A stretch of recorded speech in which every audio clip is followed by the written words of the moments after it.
ഗർഭിണിയും മുലയൂട്ടുന്നവളും റമളാൻ നോമ്പ് നഷ്ടപ്പെടുത്തിയാൽ ഖളാ വീട്ടുന്നതിനു പുറമെ ഫിദിയ കൊടുക്കുകയും കൂടി വേണമെന്ന് കേട്ടു.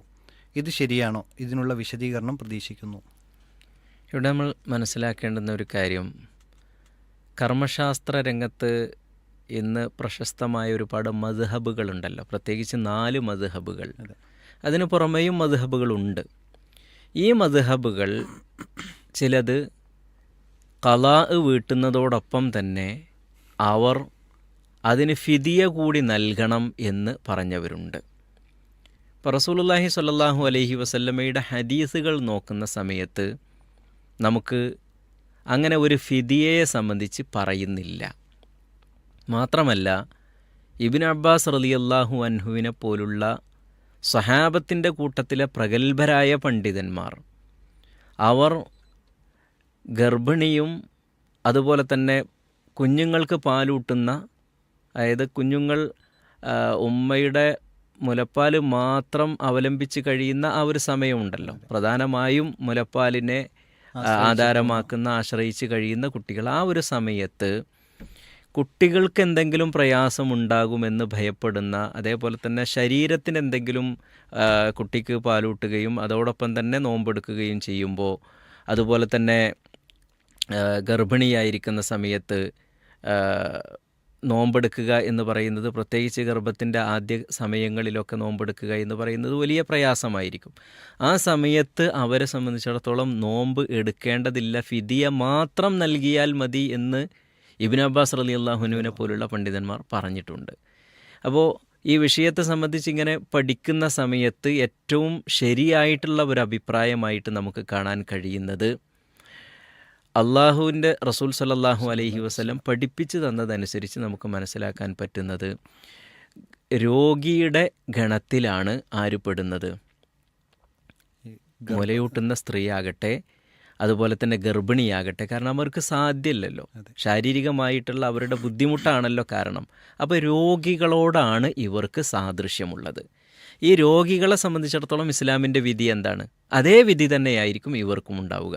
രോഗികൾ ചെയ്യേണ്ടുന്നത്, രോഗം മാറുന്ന ഒരു സമയത്ത് അത് നോറ്റ് വീട്ടുക എന്നതാണ്. നേരത്തെ നമ്മൾ പറഞ്ഞല്ലോ, രോഗം മാറുന്ന സമയത്ത് അവർ അത് നോറ്റ് വീട്ടുക.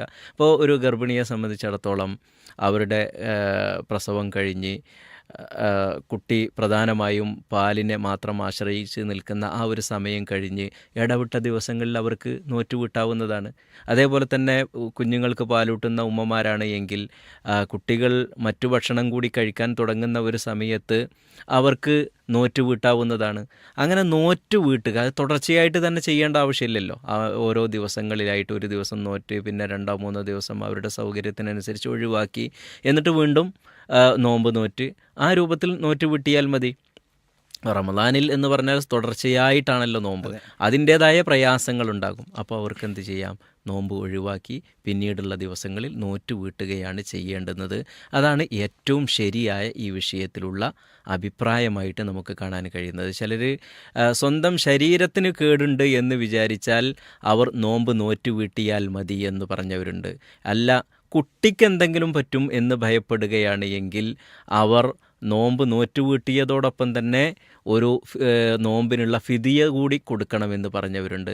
എങ്ങനെ നോക്കുമ്പോഴും ഫിദിയ കൊടുക്കുന്നതുമായി ബന്ധപ്പെട്ട് ഒരു പ്രമാണം നമുക്ക് കാണാൻ കഴിയുന്നില്ല.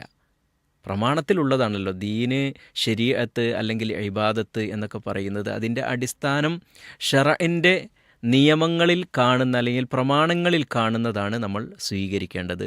അവിടെ ഇവർ നോറ്റ് വീട്ടുക എന്നല്ലാതെ അവർ ഫിദിയ കൊടുക്കുക എന്ന ഒരു അധിക ബാധ്യത കൂടി ഇസ്ലാം വെച്ചിട്ടില്ല.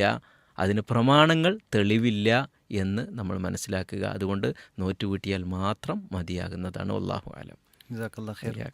ഈ ഒരു ഉത്തരം പറഞ്ഞപ്പോൾ അതുമായി ബന്ധപ്പെട്ടൊരു സംശയം ഉണ്ടായത്, ഇപ്പോൾ ഒരു ഗർഭിണിയെ സംബന്ധിച്ചിടത്തോളം 9 മാസം ചുമക്കണം, അതിനുശേഷം പാലൂട്ടി ഒരു 6 മാസമെങ്കിലും ആ കുട്ടി മറ്റു ഭക്ഷണം കഴിക്കാനുള്ളൊരു കാലതാമസം എടുക്കും. അപ്പോൾ ആ ഒരു വർഷത്തിനിടയിൽ 2 റമളാനുകൾ ഒരുപക്ഷെ കടന്നു പോവുകയാണ് എങ്കിൽ അവരുടെ നോമ്പുമായി ബന്ധപ്പെട്ട് എന്താണ് വിശദീകരണം? ഇവിടെയാണ് നമ്മൾ മനസ്സിലാക്കിയത്, നേരത്തെ നമ്മൾ സൂചിപ്പിച്ചല്ലോ ഇബ്നു അബ്ബാസ് റളിയല്ലാഹു അൻഹുവിൻ്റെ.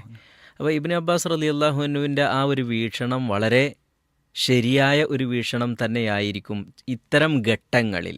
അഥവാ ഒരു സ്ത്രീയെ സംബന്ധിച്ചിടത്തോളം അവൾ ഈ ഒരു റമദാൻ സമയത്ത് ഗർഭത്തിൻ്റെ ആദ്യ സമയമാണ് എന്ന് വിചാരിക്കുക, അവർക്ക് നോമ്പെടുക്കാൻ കഴിയണില്ല. അടുത്ത ഒരു റമദാൻ വരുമ്പോൾ സ്വാഭാവികമായും അവളുടെ കുട്ടി പാല് കുടിക്കുന്ന അല്ലെങ്കിൽ പാലിനെ മാത്രം അവലംബിച്ച് നിൽക്കുന്ന ഒരു സമയമായിരിക്കും. വീണ്ടും അവർ അടുത്ത ഒരു റമദാൻ ആകുമ്പോഴേക്ക് ഗർഭിണിയായി കഴിഞ്ഞാൽ ഇതേ അവസ്ഥ തുടരും. ഇങ്ങനൊരു 3 or 4 ഗർഭവും അതേപോലെ തന്നെ പാലൂട്ടുന്ന കാലാവസ്ഥയും കഴിയുമ്പോൾ ചുരുങ്ങിയത് ഒരു 6 കൊല്ലമോ അല്ലെങ്കിൽ 7 കൊല്ലമോ 8 കൊല്ലമോ ഒക്കെ ആകും. ഈ 8 കൊല്ലത്തെ നോമ്പ് ഒരുമിച്ച് നോറ്റ് വീട്ടണം അല്ലെങ്കിൽ പിന്നീടുള്ള സമയത്ത് നോറ്റ് വീട്ടണം എന്ന് പറയുന്നത് വലിയ ഒരു പ്രയാസം തന്നെയാണ് സ്ത്രീകളെ സംബന്ധിച്ചിടത്തോളം.